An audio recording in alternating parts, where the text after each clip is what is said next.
You are listening to the Roberta Glass True Crime Report, putting the true back in true crime.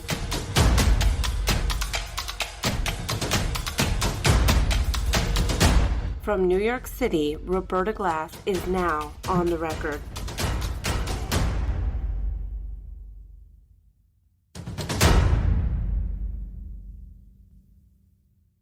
In the early morning hours of February 17, 1970, in Fort Bragg, North Carolina, Captain Dr. Jeffrey MacDonald awoke to the screams of his wife and children. Before him stood 4 intruders. One, a woman with blonde hair and a floppy hat, holding a candle, chanting, "Acid is groovy, kill the pigs," and 3 men, 2 white, 1 black. McDonald said they fought in the living room where he was knocked unconscious. When he came to, he found his 5-year-old daughter Kimberly, 2-year-old daughter Kristen, and pregnant wife Colette, all brutally murdered. The Army investigated McDonald's story, and an Article 32 hearing was held July 5, 1970, to determine whether McDonald himself was the murderer of his own family. Colonel Rock issued a report dismissing the charges against McDonald in October of 1970. However, Colette's stepfather, Freddie Kassab, in the years following the murder, turned from McDonald's biggest supporter to greatest enemy, convinced that McDonald himself had murdered his own family. Kassab filed a citizen's complaint with the Justice Department, which resulted in a grand jury indictment of McDonald in January of 1975. And on August 29, 1979, McDonald was convicted in a jury trial of 1 count of first-degree murder in the death of his daughter Kristen and 2 counts of murder in the second degree for the murder of his wife Colette and 5-year-old daughter Kimberly. FX has just released a 5-part documentary series on the case entitled Wilderness of Error. It's the same title of Earl Morris's 2012 book that argued exhaustively for McDonald's innocence. The FX series has demoted Earl Morris this time to just another of their talking heads, and presents both the guilt and innocence narrative in this case. To speak with me about this series is Maran, a true crime observer and a registered nurse. So welcome, Maran. Hi, thanks for having me. Thanks for talking to me about this. So the history of Wilderness of Error, it started out as Earl Morris's book because he couldn't get any funding for a documentary. Now FX has funded a series directed by Mark Smerling, who wrote Capturing the Freedmans, which is an incredibly unfair documentary in that they leave out another defendant who also pled guilty in that, in a whole host of other facts. So that's some of the characters we have going here, and it starts with what I thought was a very serial-esque vision, which was that we don't have an opinion on this case. We're just going to investigate it, and somehow 50 years later and via documentary, we're going to find the truth. What do you think about that? I think that people like this stuff. It's like tragedy porn to them. And everyone wants to make a buck off of the stuff that they know that everyone will just watch or read and get really into because they get to talk about it on social media nonstop. And they get to have all those little groups. And everyone wants to feel a part of something, especially now being inside with the virus and things like that. People just want to do something. So they just want to belong. Kind of like what I think of the people that follow our favorite friend, Sideshow. Exactly. They think they're actually solving something. Earl Morris is out to solve solved crimes, but his book, Wilderness of Error, which I read before I read Fatal Vision, before I knew anything about the Jeffrey MacDonald case, I was the perfect reader for that book, and I found it really lacking and ultimately unconvincing. very well written, very well put together, but ultimately unconvincing. So I find it very odd that he's now saying that he's going to look, and each episode you're not going to know whether he's guilty or innocent. So they're creating doubt, they're creating mystery where there really isn't any. Especially on a case that's this old and has so much available original source material that you can read. Every one of the Supreme Court's decisions, the U.S., the Fourth Circuit Court of Appeals decisions, the Article 32 hearings, all of it. And that's very adventurous, I guess, of him. It takes a lot of balls also to say that the problem with this case is the media. Fatal Vision tainted this case as if Fatal Vision came out after the trial. And he was hired by him. Great point. And he was going to be trying to show how he was innocent, and he changed his mind. And really, what a great book he would have had he been innocent. I think he really wanted to see his innocence. Every writer wants to write that book. The book is a really interesting book in that I don't remember any other true crime book that really focuses on what happens to the grieving family of the victims and their life and their emotions. I don't know any other true crime book that has really such in-depth, their letters, their diaries. Yeah, Colette's family is amazing. They still host that website, and what they did to find justice for her and the girls and the baby boy, my heart breaks for them. So can you talk a little bit about who Jeffrey MacDonald was on February 17th, 1970? I think that he was like the golden boy, like he was like a mama's boy, but he was very smart, Princeton educated, and then Northwestern for medical school, and then Columbia Presbyterian for his internship. I mean, these are like hard places to get into, and I know that myself, just being in that field as a nurse. And those are like three amazing places for medicine, health, and science and everything. I think he had like a complex of always wanting to be the best or be thought of as the best.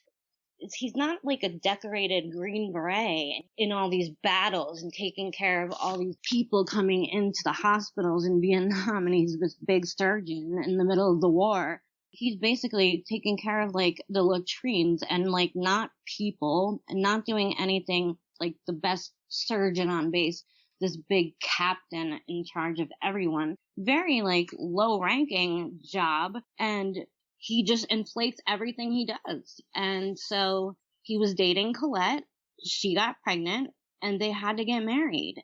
And I think that he just always wanted to do what he wanted to do on top of it. That's where he was the night of February 17th.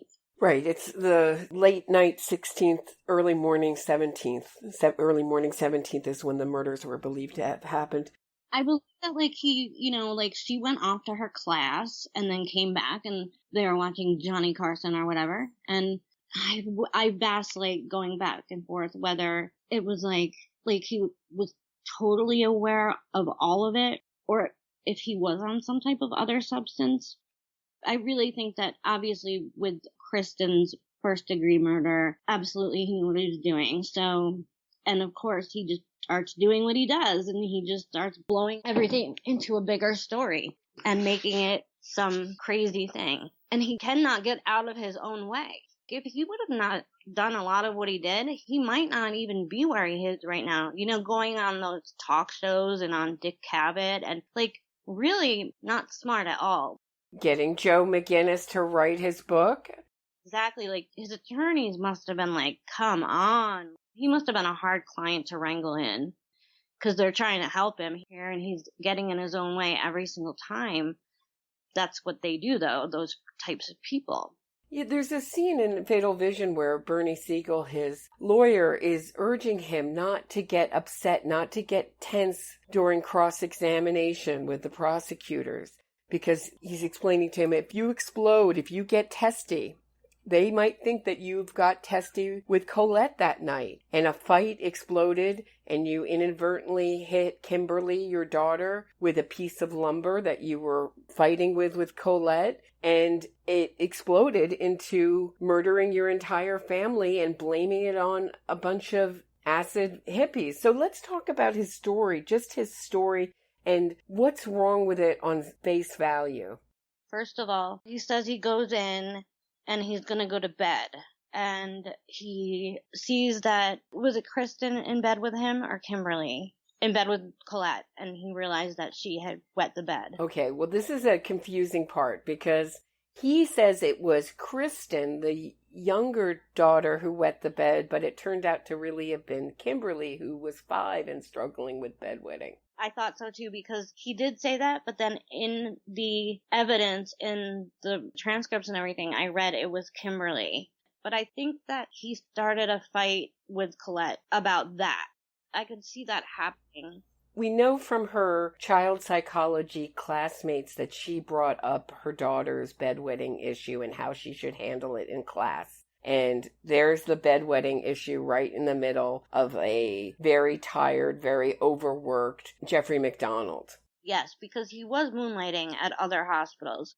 And so he was never board certified in emergency medicine. He was a surgeon. And back then you could work in the ERs not being certified in emergency medicine, being like a primary care, family practice, something like that. And he probably wasn't getting paid a whole lot from the Army, so he made up moonlighting at the civilian hospitals. And those shifts are long and tiring. And with his ego and his psychopathy and possibly amphetamines, like some type of pills. It was an esketrol, which is now banned off the market because it causes rages. And just, it was very common then for emergency medicine doctors to have problems with amphetamines. They needed to stay up. You know, in the 70s, in the 60s, and the 50s, a lot of things ran on uppers. Yes, and then they were doing like Quaaludes or Valiums to go down. So it's like this constant up, down, up, down. It was a very different drug culture, too. And that leads into the hippies. And so it's just kind of interesting that acid was seen as a sort of dirty, bad drug when used by hippies. And amphetamines was just seen as sort of like a more socially acceptable kind of thing, those kind of pills. What is it with when a doctor, emergency medicine doctor, is there a kind of fatigue from so much adrenaline? Definitely. You're going from one emergency to the next where life and death is on the line? Yeah, you know, a lot of it they say is it's 99% boredom, 1% terror. But that terror is just awful when it's coming in left and right at you. And you are trying to think and save these people and have so many balls in the air. So I find it just interesting that he would even want to do that job on top of, you know, being in the Green Berets, having 2 little girls, having another baby on the way. It's just a lot of extra stuff. And I think he probably got never a lot of really good quality rest. And I don't think that he really ever really liked or wanted to be with Colette. He cheated on her from the very beginning all the time. And it was well known. So I don't think it's like premeditated at all. Not one bit. Do you? Premeditation can be a few minutes, but meaning long period of premeditation, no. He says that 4 people, but it had to be more, right? It had to be more because he says he fell asleep when he went on the couch with the blanket. He woke up and he hears her screaming, "Jeff, why are they doing this to me?" And he could hear Colette and his daughter screaming from down the hall, but the 4 people standing over him, the one with the floppy hat, the black man, the white man, and another girl or another man? Another man. Mm-hmm. Yet there had to be at least one more down the hall. So that's his first mistake right there. And then he says he wakes up to that and he can't even get up. I never believe when there's so much overkill of other victims in the house and one is left with nothing that happened for real from like criminals or outside people. I never do. I don't buy that ever.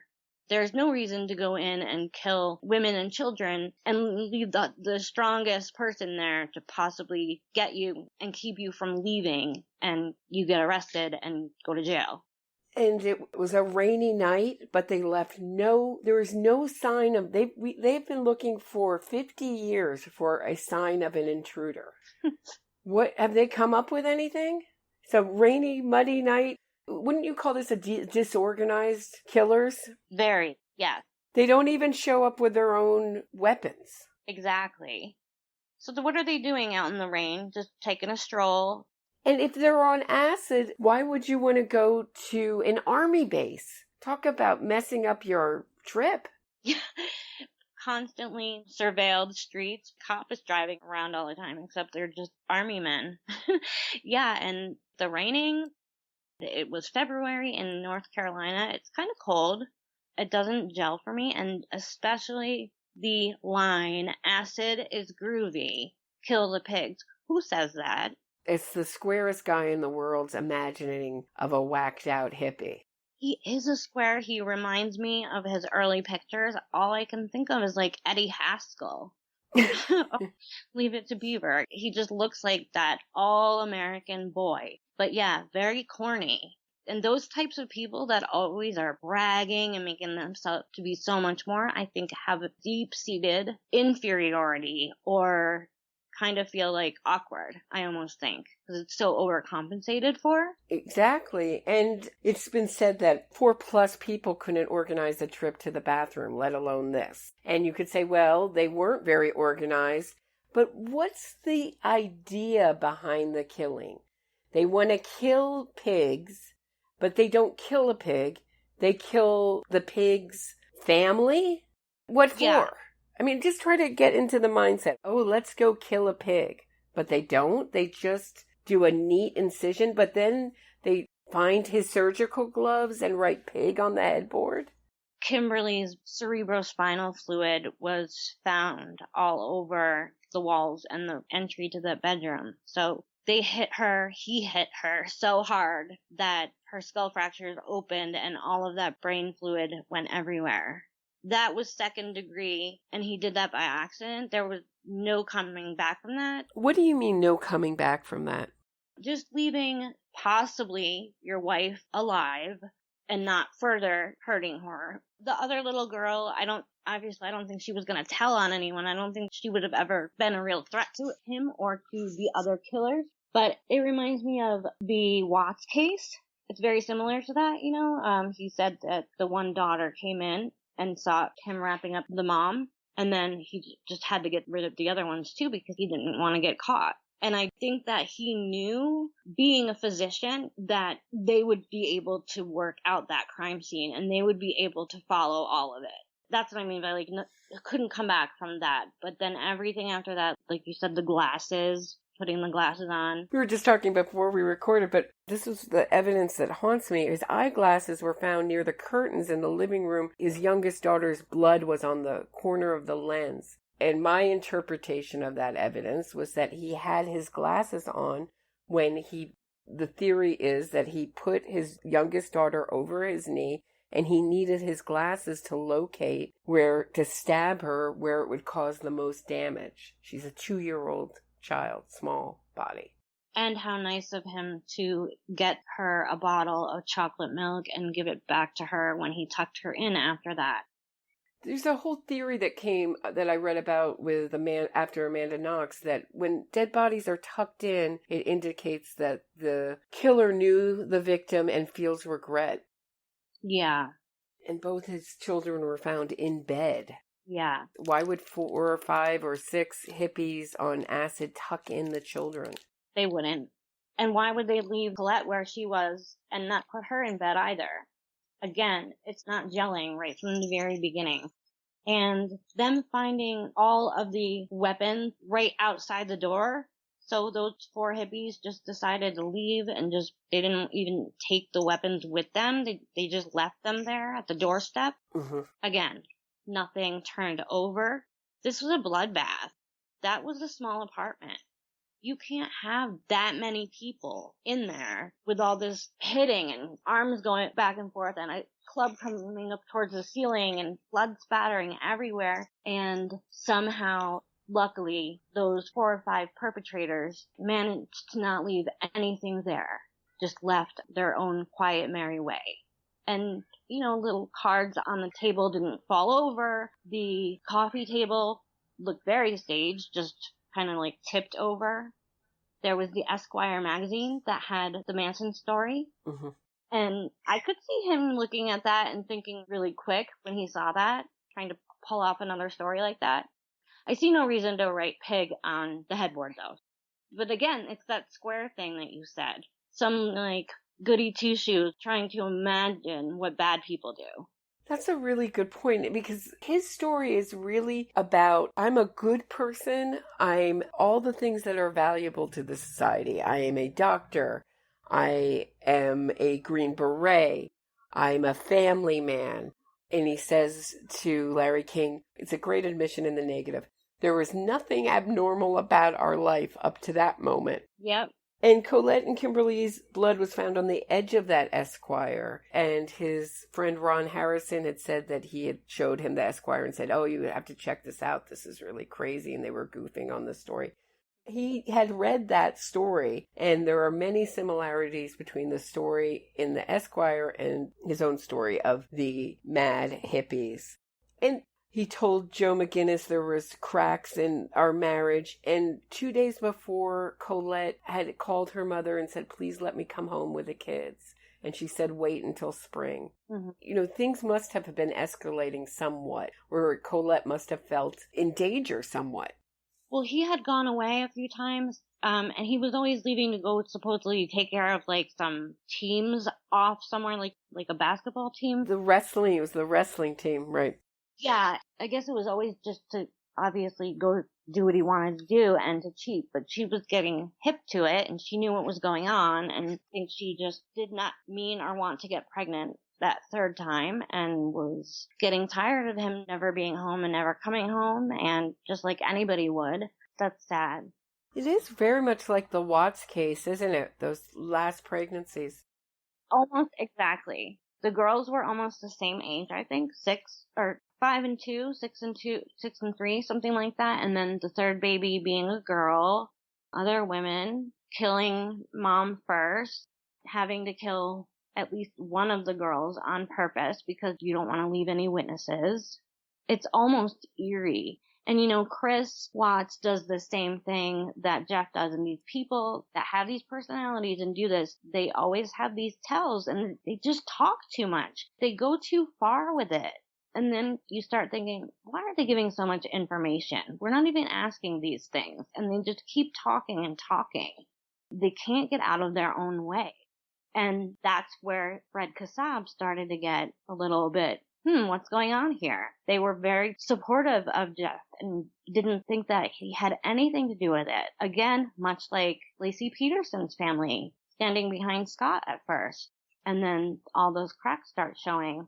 Earl Morris's position in the book is that it was a stupid thing to do, but Jeffrey MacDonald, filled with grief, wanted to rebuild his life, and Freddie Kassab wouldn't let him rebuild his life, so he made up a dumb story. Yeah, no, I don't buy that. Why not? And he was asking him the transcripts.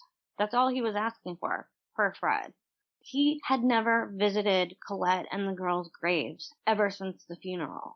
He got out of the hospital to go to the funeral, of course, to show up as the poor widower that has a collapsed lung and is so upset, but never went back to them again, goes off and does this talk show circuit and is being completely inappropriate on all of those shows, laughing, just having a grand old time, and then takes off to Long Beach, where all the police still, they have a foundation for him and stay behind him there because he used to live there.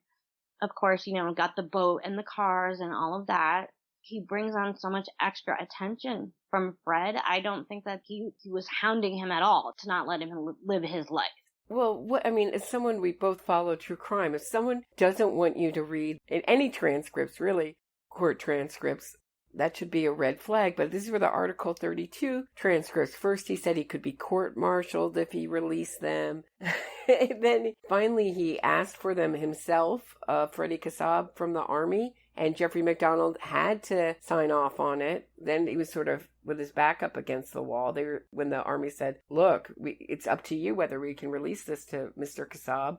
And he can't say, no, I don't. He can't finally admit he doesn't want Freddie Kassab, his stepfather-in-law, to read them. So they got them for Christmas. That was their Christmas present, a year after the death of his stepdaughter, who's really like a daughter to him. They were very close. And her mother, that was their Article 32 transcripts was their great Christmas gift. They went through them.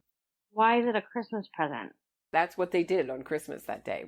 They read the Oh. transcripts. It's just really sad. There's no Freedom of Information Act back then, but there's a certain amount of corroborating that could have been done. So stop lying about it and telling stories because they're going to find out. Days when other criminals do that, my favorite being the West Memphis 3, it's like they keep on changing their stories. And did they not know that we could read that stuff? I mean, I know that they were in prison through all the 90s when the internet blew up, but I mean, do they still not know now when they're changing every story? We can read them now. You can stop changing your stories. That's not what it says in the transcripts. They don't lie.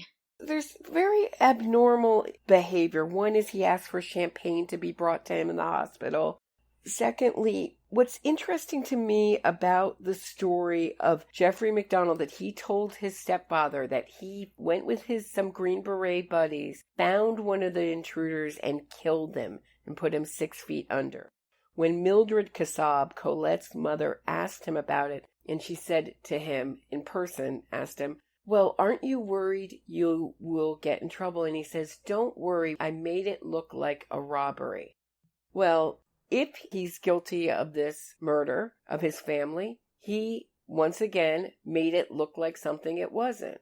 I think it's a very interesting omission of how his mind works. I covered it up by making it look like something else, by staging the crime scene. Even an imaginary something. No? Do you think I'm going too far? No. They always think that they're smarter than everybody else in the room and that no one's going to notice these little things. But normal people with normal functioning brains notice these little things and these little tells. And that's them trying to imitate what a real empathetic human being would be feeling like or talking like or acting like. And they mimic it and they don't quite get it right. Right. And they always will say, well, you don't know how you would react. But we only find ourselves saying that. I find that human behavior is a spectrum, but these murderers' behavior is way off the spectrum of normalcy. Yeah, and then that's how they say it. And it's like, no, there's a very normal way of reacting to grief. Okay, I'm a nurse. I actually do pediatrics. I've taken care of tons of kids with cancer. I've seen so many parents lose their children. There's a very similar way that they all react to grief. And when that happens, you don't have to say, well, you don't know how you would react, because they're all very similar. So are they asking for champagne to be brought after their children die? Definitely not. And I didn't even know that that was available in hospitals. Well, he asked his friend Ron Harrison to bring it in. Yeah, bring in a bottle of champagne while he's recovering from his wound. Let me ask you about his wound, his incision that collapsed his lung, that he said was caused by the intruder. How serious is that kind of wound, and how difficult would it be, and how painful would it be to do that to yourself? Extremely easy to do. It was a very, very small one, maybe like an inch or so. You feel in between your ribs into the intercostal space, it's called, and you just make a slight incision. I have seen people need them emergently that don't get the right amount of numbing medicine beforehand, so they're getting cut without proper anesthesia and they're not screaming. Also, it's not going to completely collapse a whole lung and make you like die just from a tiny wound like that. You would just have a little bit of trouble breathing, and you would eventually maybe get an infection or pneumonia, but that is nowhere near a mortal wound and nowhere near any of the stuff that happened to the other 3 people in that apartment. And why, if they were getting clubbed and bludgeoned and then ice picks and knives, did he only have a few scratches, a bruise, and then like one little knife pick? How come no bludgeoned head to him and no broken bones and no ice picks all over the place? The kids were stabbed a total of like 37 times between knives and ice picks, and there's brain matter on the wall. Colette had her whole head bashed in. Kristen had her cheekbone protruding out of her face. The crime scene photos are online. You can see them. They're horrific. Colette fought with everything she had. 2 broken arms, multiple head injuries, so much blood everywhere lost. Also, she's pregnant. She did everything to protect her kids. She tried so hard. Obviously, following the blood pattern, she went and laid over Kristen to try to help her. I don't think that he, being a doctor, he didn't realize that they had all different blood types.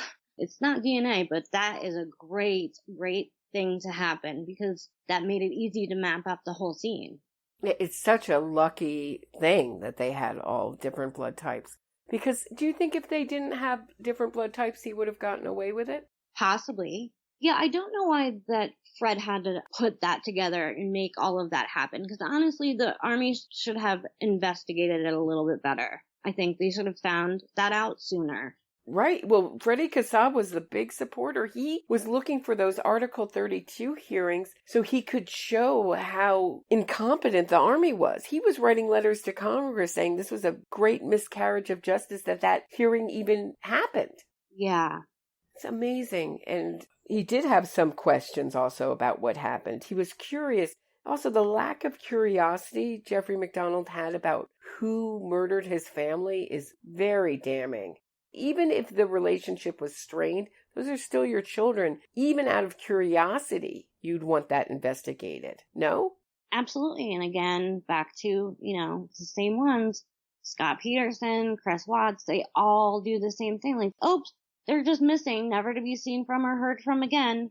Don't want to know anything about it. Just going to go on living my life. Let me go on all these talk shows. Chris goes out and does that interview in his driveway and on his porch and just makes a complete fool of himself. Jeff starts talking and never shuts up. Scott does the same thing. They don't know that they should be feeling this way. They're just mimicking the feelings. They don't know that they should still be loving their children and wondering where they are and what happened, and that they should be looking and searching to the ends of the earth to find that out. And they should be going to cemeteries and they should be going to funerals and things like that. What's interesting about Earl Morris's argument is he's saying, well, the table might have been moved, the flower pot might have been moved. Even in the closing argument of the case, the defense jumped on those two things. And the prosecution was saying, forget the flower pot, forget the table, it doesn't matter, But they're, once again, really jumping on it, saying, look how many people were trampling through. How can we know that the crime scene's integrity was kept intact? Why isn't there any wet footprints? Why is there only blood footprints, but no shoes, grass, mud, nothing? Nothing. So was that all erased? Are they saying that all the intruders' footprints were erased by everybody walking? Where's also if they're fighting with knives, intruders not getting nicked, hurt, and nothing? Jeffrey MacDonald isn't getting nicked on his wrists or his arms, no defensive wounds. There's so much missing. And then he says he talks too much about his pajama top, right?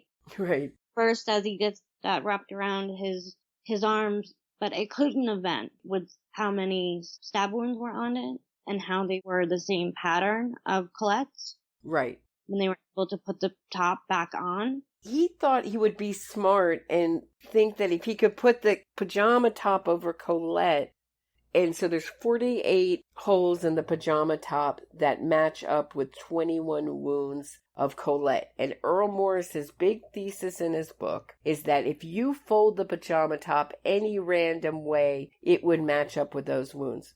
But that turns out not to be true. You can experiment all you want on your own. I know Gene Weingarten, the writer for the Washington Post, has done it himself. And he told Earl Morris, he said, look, you know that the main thesis of your book is that the pajama top theory is wrong? Well, I did it, and it's not true. And Earl Morris says, that remains on my mind. I suspected that might be true, but it remains on my mind. Because it's one of the most damning things, and the fibers under Colette's body and all the fibers, I'm sure Jeffrey MacDonald in prison now is very regretful that pajama top was, all the fibers were where they were, and that he didn't tailor his story to incorporate the fibers of the pajama top. Yeah, for sure. With the amount of lies that he tells. I can't even believe that he's still alive, and I can't even believe that 50 years later. I mean, this is insane. How many pieces of evidence did you say there was? 1,100? That's what I read. Yeah. I haven't fact-checked it myself, but I read that there was 1,100 pieces of evidence. We haven't even covered half of this case. Yeah. So I think what I'd like to do is do a part 2. How do you feel about that? I think that would be really good because it's a lot of information, and I was actually trying to get like a really good handle on it, like I have of some of my these other cases that I like, and I like to take notes and really get it in my head, like every legal appeal and what happened and all of that, with the DNA and with the other hairs from the dolls and all of that stuff that we didn't even get to yet. So I'm all for that. I think we should do another one. Okay, so I just want to crowbar in this quote from this clip from McDonald where he talks about, and to me it seemed like this was because the public had soured on the hippie acid is groovy story. And he changes the story here where he says that they weren't strange looking, they were strangers, meaning strangers to him. And here's that clip. I sat up and I saw strange people in the house. Not strange as portrayed in the movie Fatal Vision, strange because I didn't know them. They appeared clean cut. I saw 3 males and a female, and I basically said something like, I don't know if I thought it or said it, but I remember feeling that I said, who the hell are you? What are you people doing here? At the same time hearing Colette in the background saying, Jeff, help, why are they doing this to me? And those are the words I hear to this day. It's exactly what I recall. And it's very clear. There's no mistake about that. And as I said that and started to sit up, one of the males approached me and swung something at me and hit me in the head. And then everything is a blur, and there was a struggle, and I remember grabbing arms and a club and trying to strike back. Okay, so what do you think about that? Every time I hear him talk, I'm just thinking, stop talking. You're making it worse. And in no way, shape, or form was he saying they were strangers or clean cut or whatever. That was not being bought by anyone. He was doing damage control. So he tried to put this little spin on it, and no one's buying it. No, is he a good liar, do you think? A bad liar? A decent liar? I think he's a decent liar until you know a little bit more. Once you start reading and know a little bit more about the evidence or a little bit more about what happened and read some of the transcripts, you start to see the patterns and how stories change over time and how he's trying to always stay like 2 steps ahead of it. He's charismatic, I think, and I think all of the other ones that I always mention also are.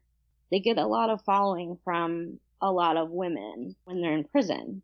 Here's a little tidbit, just a little fun FYI. He is in Cumberland, Maryland in a federal corrections facility, but guess who else is in a prison in Cumberland, Maryland? Adnan Syed.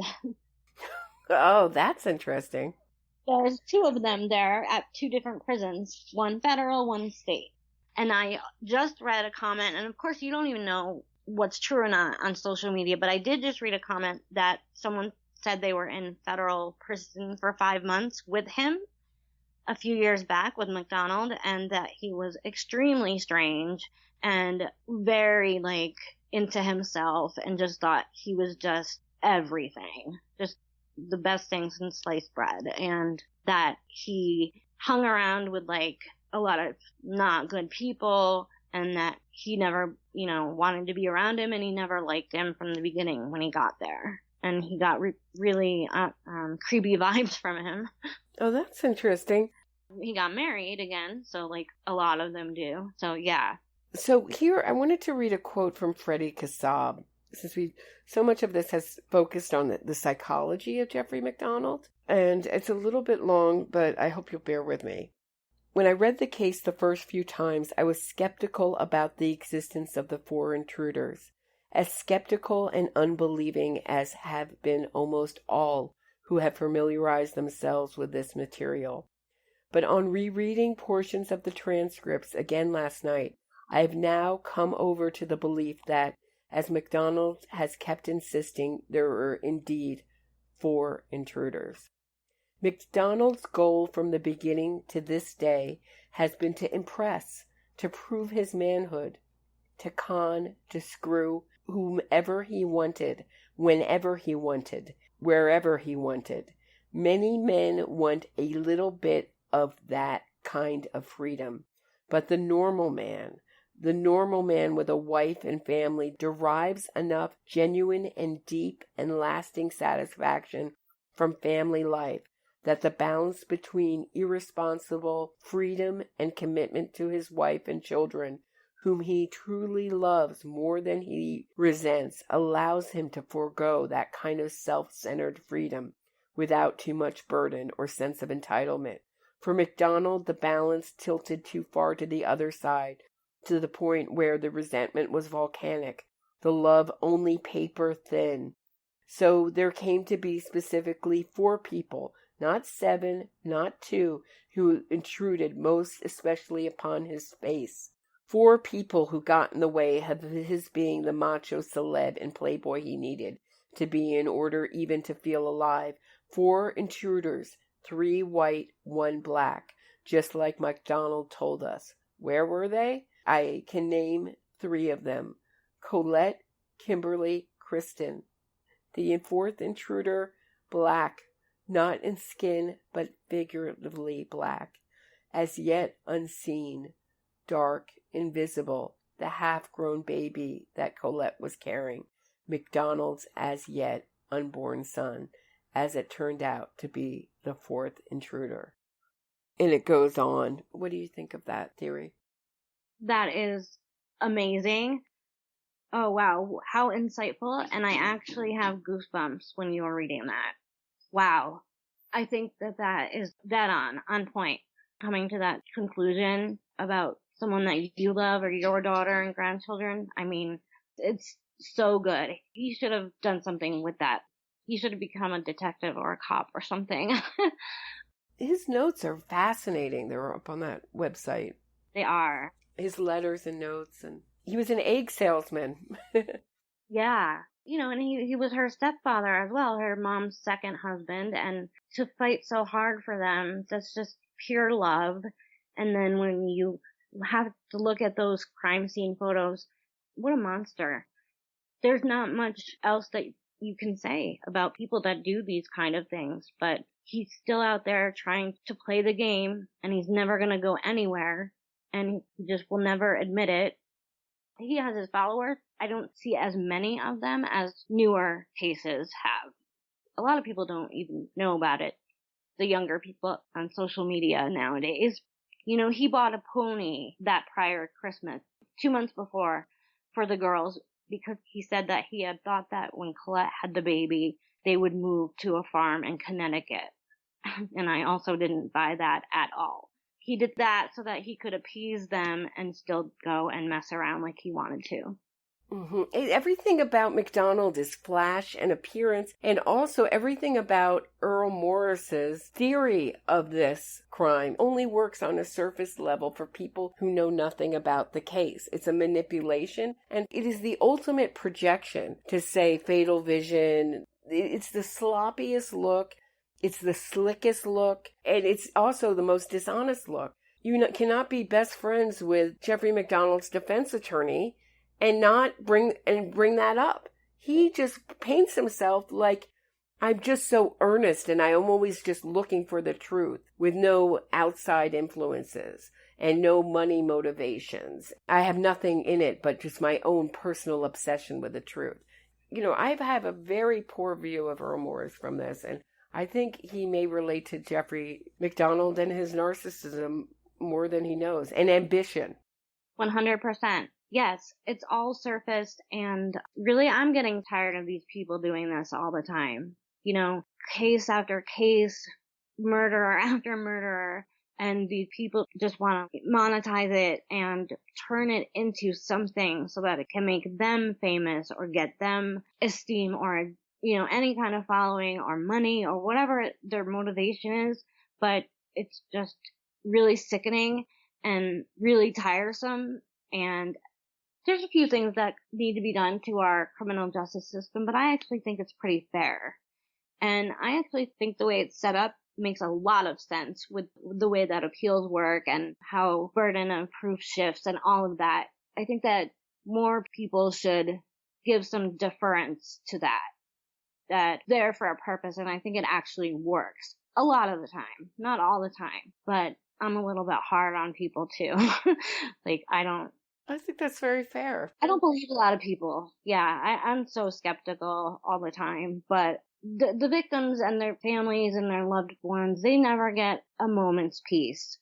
And these people should not be allowed to just make money off of things and just put out completely false, long 5-day documentaries. And Netflix should be ashamed of themselves for what they always put out. And no one wants to do the hard work of actually reading transcript after transcript. And they don't want to go and sit in a courtroom and see how trials actually work, which you can do as an American citizen. For free.